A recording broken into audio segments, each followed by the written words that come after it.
किसी ने बड़ी कमाल की बात कही है, समाज में आगे बढ़ने के लिए लोगों की टांग के बजाय हाथ खींचना चाहिए। हेलो दोस्तों, मैं राहुल कुमार। एक बार फिर एक छोटी सी कहानी।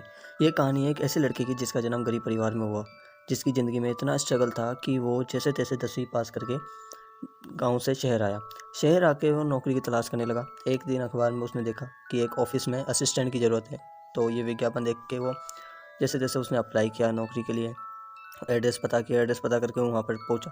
जब वो वहाँ जाके पहुँचता है, देखता है तो वहाँ पर देखता है कि वहाँ पे बहुत सारे लोग लाइन लगा के खड़े रहते हैं एक नौकरी के लिए, एक असिस्टेंट के लिए।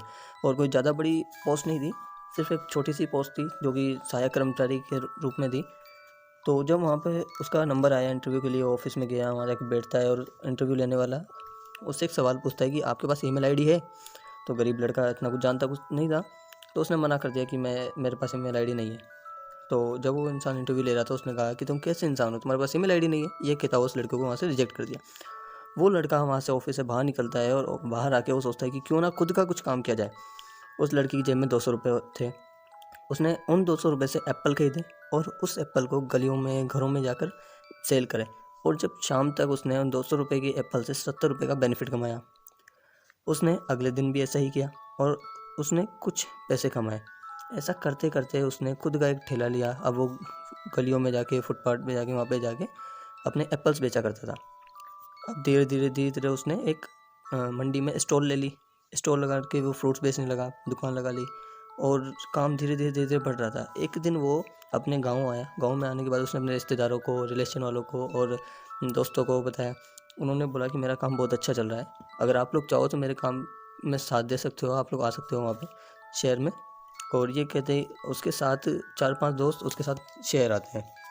शहर में आने के बाद वो अपनी दुकान को बढ़ाता है, अपने काम को बढ़ाता है और उसकी 8-10 दुकान हो जाती है उसी शहर में, अकेले शहर में। अब जब मीडिया वालों को ये बात पता चलती है कि एक गरीब लड़का आज बड़ा बिजनेसमैन बन चुका है, तो एक अच्छा व्यापारी बन चुका है, तो उसके पास इंटरव्यू लेने के लिए पूछते हैं। और इंटरव्यू लेने जाते हैं तो इंटरव्यू में मीडिया वाले उससे उसकी स्ट्रगल की कहानी पूछते हैं। उससे पूछते हैं कि कैसे आपने, एक गरीब बच्चे से आप इतना अच्छा बिजनेसमैन बने हो, स्ट्रगल कैसा रहा। तो उसने सब कुछ बताया कि कैसे उसने 200 रुपये की एप्पल से स्टार्टिंग करी और आज वो 8-10 दुकानों का मालिक है एक शहर में। तो उसने जब इंटरव्यू ख़त्म हो गया तो इंटरव्यू वाले ने पूछा कि आपके पास ईमेल आईडी है तो आप मेरे को दे दो, ताकि मैं आपको ये इंटरव्यू मेल कर दूँगा। तो उस आदमी ने, उस लड़के ने कहा कि मेरे पास ईमेल आईडी नहीं है। इंटरव्यू वाले ने बोला कि आप इतने बड़े बिजनेसमैन हो और आपके पास ईमेल आईडी नहीं है। तो उस लड़के ने कहा कि साहब, अगर मेरे पास ईमेल आईडी होती तो मैं आज कहीं नौकरी कर रहा होता, इतना बड़ा बिजनेस खोल के नहीं बैठा होता। छोटी सी कहानी हमें बहुत कुछ सिखा देती है। हमें इस कहानी से ये सीख मिलती है कि हर किसी के पास अपना टैलेंट होता है। अपने टैलेंट को पहचानिए, दोस्तों को साथ दीजिए, दूसरों को कॉपी करना बंद कर दीजिए। जब आप खुद का काम करेंगे, खुद की क्षमता को पहचान कर काम करेंगे, तो आपका काम कभी असफल हो ही नहीं सकता। मैं एक बार फिर कहूँगा, खुद के टैलेंट को पहचानते हुए कर दिखाओ कुछ ऐसा कि दुनिया बनना चाहे आप जैसा।